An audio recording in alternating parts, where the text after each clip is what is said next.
All right, guys, once again back in my YouTube channel. I am Ashu from DigiTrade Hub and आज के इस video में मैं आपको बताऊंगा कि how to earn daily income from trading. आप बाइनरी ट्रेडिंग से डेली इनकम किस तरीके से निकाल सकते हो और अपने कैपिटल को किस तरीके से ग्रो कर सकते हो।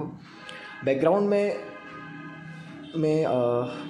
मेरा जो एनालिसिस जो मैंने किए हैं, जो मैंने कुछ ट्रेड्स ली हैं अपने कैपिटल के अकॉर्डिंग, तो वो भी दिखेगा आप लोगों को और साथ ही में मैं कुछ ट्रेड्स भी लूँगा। एंड हर किसी के पास बड़ा अमाउंट नहीं होता है, सभी के पास छोटा ही अमाउंट होता है। $100, $200, $300, ज़्यादा से ज़्यादा $500 और ज़्यादा से ज़्यादा मैक्सिमम $1000 तक का ही इसमें कैपिटल होता है। तो देखो क्या होता है ना कि इसमें शुरुआत में मैं सबसे अगर एक वर्ड में इसको कंसिडर करूँ इस चीज़ को, इस वीडियो को, तो वो वर्ड यही रहेगा कि स्मॉल रिस्क। जितना छोटा रिस्क लोगे उतना ज़्यादा सही रहोगे इसके अंदर, उतना ज़्यादा स्टेबिलिटी आएगी, उतना ज़्यादा आप डेली का कुछ ना कुछ निकाल पाओगे। अब मैं कुछ माइंड को खोलने वाली बातें बताता हूँ, कुछ तरीके बताता हूँ, कुछ ऐसी थिंकिंग क्रिएट करता हूँ आपके माइंड में, ताकि आप लोगों को बेटर तरीके से समझ में आए और किस तरीके से करना है वो भी मैं आपको पॉइंट्स बता देता हूँ। देखो सबसे पहले ना आपको ये मैं क्लियर कर देता हूँ कि अगर ट्रेडिंग कर रहे हो तो प्रॉपर नॉलेज पहले होनी चाहिए। फर्स्ट थिंग तो यही है कि नॉलेज कहीं ना कहीं बहुत ज़्यादा वर्क करती है। साथ में सिर्फ और सिर्फ नॉलेज ही नहीं, कहीं ना कहीं कुछ एक्सपीरियंस, कुछ ऑलरेडी आपने ट्रेड्स की हो, डेमो अकाउंट में प्रैक्टिसेस जो भी आपने की हो, वो कहीं ना कहीं काम आती है, तो वो चीज़ होनी चाहिए। और उसके बाद फिर कुछ ना कुछ मतलब जब आप सीखते हैं, जब करते हैं ट्रेडिंग्स, तो उसके अंदर कुछ ना कुछ अगर नॉलेज ऑलरेडी रहता है और साथ में कुछ ट्रेड्स भी एग्जीक्यूट कर रखी होती है, कुछ ले रखी होती है, कुछ समझ में आया होता है, मार्केट का स्ट्रक्चर समझ में आता होता है, तो फिर ईज़िली हम रिस्क को और डेली इनकम को किस तरीके से जनरेट कर सकते हैं वो हम इजीली डिफाइन कर सकते हैं। ठीक है, अब अगर सिर्फ नॉलेज लेके बैठे हो और एज अ बिगिनिंग स्टेज पर हो तो कहीं ना कहीं ये पॉसिबल ही नहीं है कि आप डेली इनकम करोगे। यहाँ पर देखो मैंने एक ट्रेड ली थी, जैसा कि आप देख पा रहे हो, मैंने एक प्रॉपर मार्केट का ट्रेंड वगैरह पकड़ते हुए, पैटर्न पकड़ते हुए मैंने पैटर्न के ऊपर एक ट्रेड ली है, वो मेरे को श्योरिटी है उसमें कि विन ही होगी। तो जैसा कि मैं बोल रहा हूँ कि कहीं ना कहीं आप अगर बिगिनिंग स्टेज पर हो, उसके बाद फिर आप डायरेक्ट सोच रहे हो नॉलेज लेने के बाद, प्राइस एक्शन को सीखने के बाद, कुछ कॉन्सेप्ट सीखने के बाद, टेक्निकली सीखने के बाद, कुछ स्ट्रेटेजीज समझने के बाद, कुछ इंडिकेटर्स लगाने के बाद अगर आप बिगिनिंग स्टेज पे सोच रहे हो कि डेली इनकम कमा लूँगा या फिर अर्न कर लूँगा, तो वो पॉसिबल नहीं है। कहीं ना कुछ आपके माइंड में या फिर आपके पास इतना तो एक्सपीरियंस होना ही चाहिए कि अगर लॉसेस हो तो रुक सके, प्रॉफिट्स हो तो रुक सके, ताकि जो माइंड का गेम है, ये जो प्रीवियस माइंड जो चलता है उसके अकॉर्डिंग हम कहीं ना कहीं स्टेबल होते हुए डेली इनकम करें। तो कहने का मतलब यही है कि कहीं ना कहीं थोड़ा टाइम लगता है। तो बिगिनिंग स्टेज पर अगर हो तो अमाउंट जो है 10,000 रुपये, 5,000 रुपये जो है आप मिनिमम रखो, अपने कैपिटल के अकॉर्डिंग आप ट्रेड लो। और ट्रेड का अमाउंट जो है पर ट्रेड इसमें 70 रुपीज़ का जो होता है, और अगर डॉलर्स में है तो $1 का आप ट्रेड लो, और 1 स्टेप और ज़्यादा से ज़्यादा मैक्सिमम 2 स्टेप इतनी MTG लो। मार्टिंगल का यूज़ करो, प्रॉपर एनालिसिस करने के बाद आप ट्रेड करो, ताकि प्रॉपर तरीके से आप प्रॉफिट में तो एट दी एंड आ सको। अब देखो एट दी एंड प्रॉफिट में आने का मतलब ये नहीं है कि डायरेक्ट आप प्रॉफिट ही बनाने लग जाओगे। इस तरीके का फॉलो करने के बाद सबसे पहला क्या होता है कि प्रॉपर आपको, जैसा मैंने बोला कि कहीं ना कहीं कुछ ना कुछ छोटा मोटा एक्सपीरियंस होना ज़रूरी है। तो लॉसेस और प्रॉफिट्स अगर होते हैं तो बीच में एक्सपीरियंस ऑटोमेटिक आता ही है, मार्केट का स्ट्रक्चर समझ में आता ही है।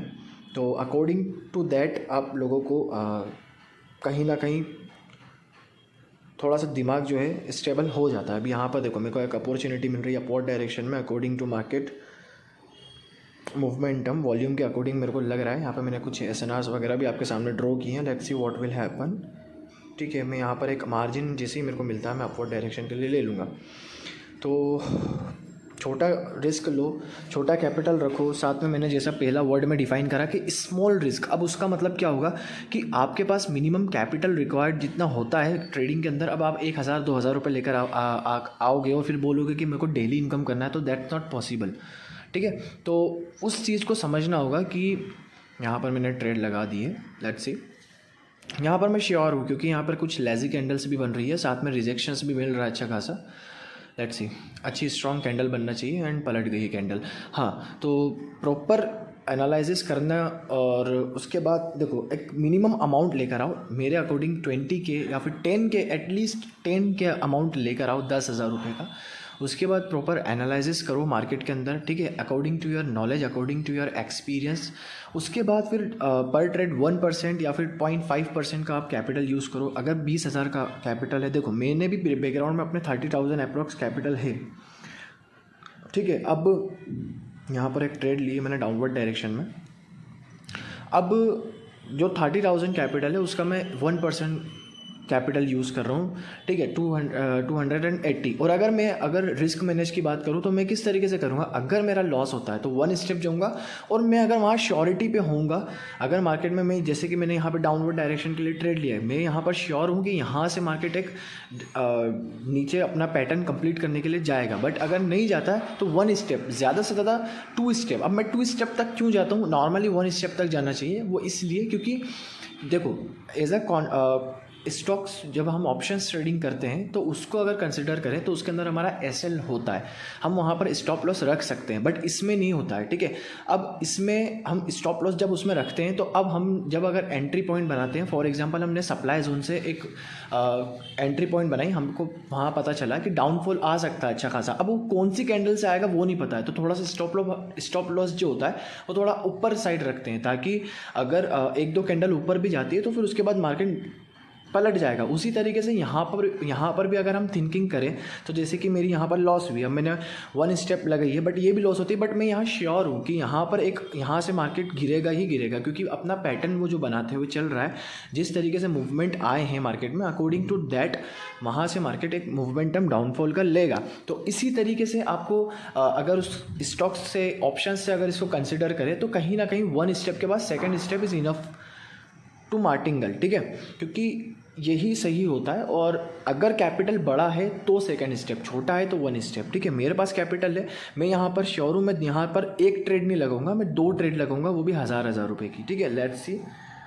ओके, यहाँ पर मैंने ट्रेड लगा दी है, मैं यहाँ पर श्योर था। और साथ ही में मेरे को 100% यहाँ पर, ये 100% तो कोई होता नहीं है मार्केट में, बट हाँ 99% में यहाँ पर श्योर हूँ कि ये वाली कैंडल रेड का फॉर्मेशन दे सकती है, क्योंकि प्रीवियस मेरे को मूवमेंटम का भी मार्केट का जो डायनेमिक मैंने देख रखे हैं उसके अकॉर्डिंग भी मार्केट ने यही इंडिकेट करा था मुझे। बट हाँ, हो सकता है कहीं ना कहीं मैं उस एक कैंडल पे ज़्यादा जल्दी मैंने ट्रेड ले ली, बट वहाँ पर मार्केट कवर अप करने के लिए यहाँ पर एक रेड कैंडल की ज़रूर फॉर्मेशन देगा। लेट्स सी, मैं श्योर हूँ तभी मैं 2nd स्टेप तक जाता हूँ, नहीं तो मैं ज़्यादातर 1 स्टेप ही यूज़ करता हूँ। अगर आपके पास श्योरिटी है कहीं ना कहीं कि हाँ यहाँ से जा सकता है तो इस तरीके से लो।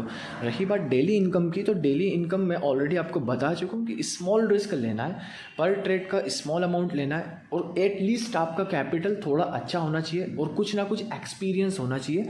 और जब भी ट्रेड करो, जब भी ट्रेडिंग करने बैठो, तो उससे पहले आप प्रॉपर मार्केट में लेजीनेस नहीं लेकर आना है, प्रॉपर एनालाइज करना है और साथ में अपने रिस्क मैनेजमेंट को फॉलो करते हुए चलना है, ठीक है।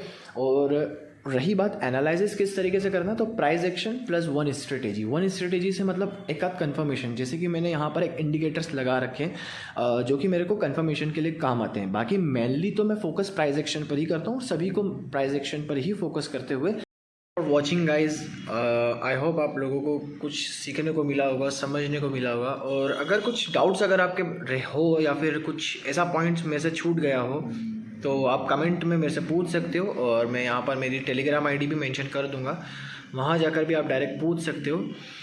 बाकी मार्केट में 100% कोई होता नहीं है, आप अपने नॉलेज और एक्सपीरियंस पर भरोसा रखो और ट्रेड को एग्जीक्यूट करो, अच्छी तरीके से उसको समझो, प्रॉपर एनालिसिस करो, यही सबसे मेन है। क्योंकि देखो जल्दबाजी में आप कैपिटल नहीं ग्रो कर सकते हो, बिल्कुल आराम से, कोई इशू नहीं होने वाला उसमें। और डेली के टारगेट्स रखो, ठीक है, डेली के टारगेट्स रखो और बिल्कुल तरीके से और साइको को मेंटेन रखते हुए प्रॉफिट करो। क्योंकि एक दिन में कुछ अमाउंट आपका डबल होना नहीं है, ना फिर बिल्कुल एकदम हवा में ही चले जाओगे एक दिन में आप पूरा कैपिटल अगर लगा दोगे तो वो पॉसिबल नहीं है। बिल्कुल स्टेप बाय स्टेप अपने कैपिटल को वहाँ पर ग्रो करो और साथ ही में प्रॉपर मेंटेन रखना पड़ेगा अपने साइकोलॉजी के ऊपर। क्योंकि क्या होता है ना कि डेली इनकम कमा रहे हैं, 1 दिन 10 दिन 15 दिन, उसके बाद 16वें दिन ऐसा आता है कि सारा इनकम चले जाती है, जितना भी हमने कमाया वो भी चले जाता है, ऊपर से जिस कैपिटल से हम ग्रो कर रहे थे वो भी चले जाता है। तो उसका यही रीज़न होता है कि हम उस चीज़ को पचा नहीं पाते हैं। मतलब मार्केट ऐसा टाइम लेकर रह जाता है, ऐसा लगने लग जाता है कि यार बहुत हो गया, अब एक रिस्क ले लेता हूँ, लेजीनेस आ जाता है।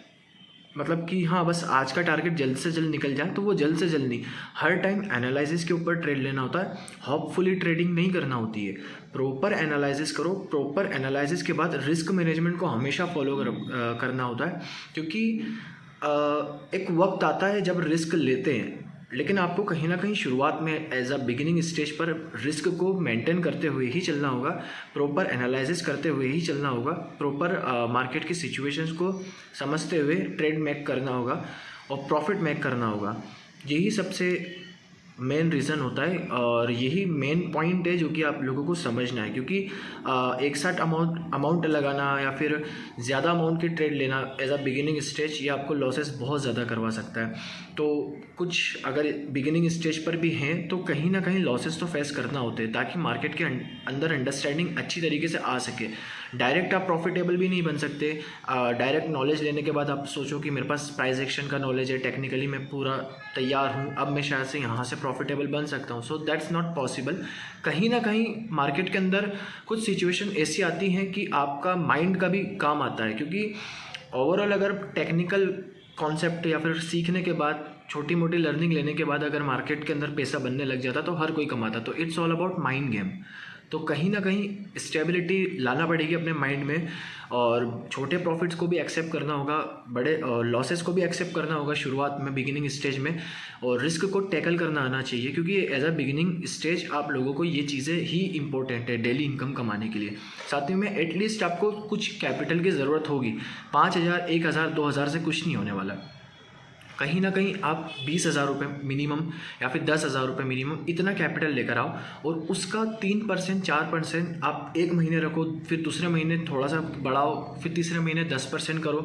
इस तरीके से धीरे धीरे करके स्टेबिलिटी आने लगेगी, ऑटोमेटिक प्रॉफिट में आने लग जाओगे।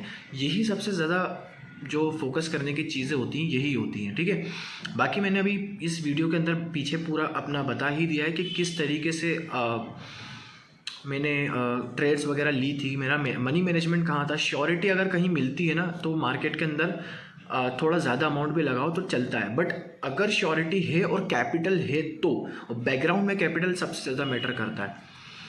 तो ये सब चीज़ें थी। डेली इनकम कमाना ज़्यादा मुश्किल नहीं है इसके अंदर, बट हाँ कहीं ना कहीं थोड़ा नॉलेज होना चाहिए, थोड़ा एक्सपीरियंस होना चाहिए, मार्केट के एडवांटेज डिसएडवांटेज और मार्केट की साइकोलॉजी, कैंडल्स की साइकोलॉजी, और अपने आप का ऊपर भरोसा, और साथ ही में कुछ ना कुछ कन्फर्मेशंस होनी चाहिए मार्केट में डेली इनकम करने के लिए, ठीक है। प्रॉपर टारगेट्स क्रिएट करो, ठीक है। कितना दिन का निकालना है, जैसा मैंने ऑलरेडी बता ही दिया कि पहले महीने दूसरे महीने तीसरे महीने थोड़ा थोड़ा बढ़ाते जाओ और डेली करो। और विड्रॉ की बात कही रही तो विड्रॉल जो है आप हर वीक निकालो। मान के चलो कि आपका कैपिटल 20,000 रुपये है, फॉर एग्जांपल आपका कैपिटल 20,000 रुपये है, उसमें आपको सिर्फ और सिर्फ दिन का 2% 3% अगर निकालना है, 500 रुपये 600 रुपये हो रहा है, ठीक है। अगर आपको वो 600 रुपये हो रहा है 3%, तो आपके जो वीक एंड है उसके अंदर आते आते आप 1,000 का विड्रॉ लो, 2,000 का विड्रॉ लो। इस तरीके से विड्रॉ करते जाओगे ना तो कहीं ना कहीं ट्रांजैक्शंस भी होते रहेंगे ब्रोकर के साथ और प्रॉपर आपका जो अमाउंट है वो रहेगा। अब ऐसा नहीं कि ब्रोकर में रखते हुए जैसे क्वाटेक्स के अंदर ही रखते हुए आप कैपिटल को ग्रो करते जाओ, नहीं, कुछ ना कुछ निकालते भी जाओ और अगर अमाउंट डबल हो चुका है तो वो जितना डबल हुआ उतना पूरा निकालो। भले ही आपका 10,000 कैपिटल हो तो 20,000 हुआ तो 10,000 निकाल लो, या फिर एटलीस्ट 5,000 रुपये निकालो। पूरा कैपिटल नहीं रखना होता है, क्योंकि कभी कभी ऐसा दिन आता है कि साइको पूरी बिगड़ जाती है और पूरा अमाउंट लेकर चले जाता है market. So that's about all, thank you so much.